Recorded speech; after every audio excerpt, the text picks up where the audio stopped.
The early morning sun cast a golden hue over the rolling hills of Tuscany, bathing Villa Fiorente in soft warm light. Lorenzo Biani, heir to a vast fortune, stood on his balcony, overlooking the land that defined his legacy. Yet, inside, he felt hollow, a prince in a gilded cage, yearning for meaning in a life written for him by others. Below, in the sunlit gardens, Vittoria Rossi moved with graceful purpose. The daughter of a humble farmer, she found peace in the soil and beauty in simplicity. Her hands, stained with earth, told stories of passion and resilience. To her, the gardens were not just work, they were freedom. Lorenzo often watched her from afar, intrigued by her quiet strength, her independence. In the world he found stifling, she moved with purpose, with joy. There was something about her that stirred in him a longing for authenticity, for something real. The tranquility shattered with the arrival of his father's advisor.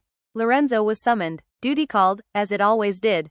Through the ornate halls, under the gaze of ancestors immortalized in oil and gold, he walked toward yet another conversation scripted by tradition. Giovanni Biani spoke with the weight of legacy behind every word. "You will marry Vittoria Rossi," he declared. Lorenzo froze. The gardener? His life, once suffocating but familiar, now veered into the surreal. And yet, beneath the outrage, something else stirred. Anger burned in Lorenzo's chest as he faced his father among the ancient vines. The same soil that had nourished their wealth now witnessed their battle. "You can't be serious," Lorenzo hissed. But Giovanni remained unmoved. In his eyes, duty eclipsed desire, and the past dictated the future. Victoria had always thought her life was her own.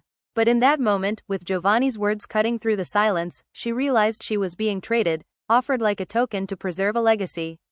Her world, once so grounded, began to spin. The Bianis spared no expense announcing the engagement.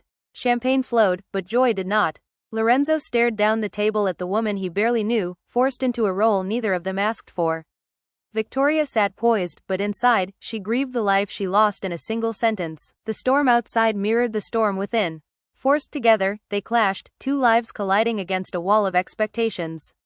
Yet beneath the anger lay confusion, curiosity, and a strange, unwelcome pull neither could deny. The wedding approached like a slow tide, inevitable and inescapable. Though wrapped in silk and gold, neither Lorenzo nor Victoria felt like a bride or groom.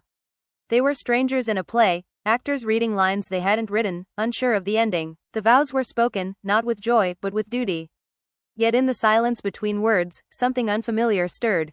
A flicker of understanding. They weren't yet lovers, or even friends, but they were bound now, not just by their fathers but by fate. They began to see each other not as enemies, but as two people trapped in the same storm. In the dirt of the vineyard, something softer than love began to grow, respect, perhaps. Or the first breath of something real. Years of silence ended in one conversation. Lorenzo no longer begged for approval, he demanded freedom. And for the first time, Giovanni saw his son not as an heir, but as a man. A man who had found purpose not in power, but in a woman who worked with her hands. What began as a cage became a canvas. Their love didn't erupt, it unfolded. Slowly, painfully, beautifully. And as the sun rose over Tuscany, so too did their future, rooted in truth, and finally, in choice.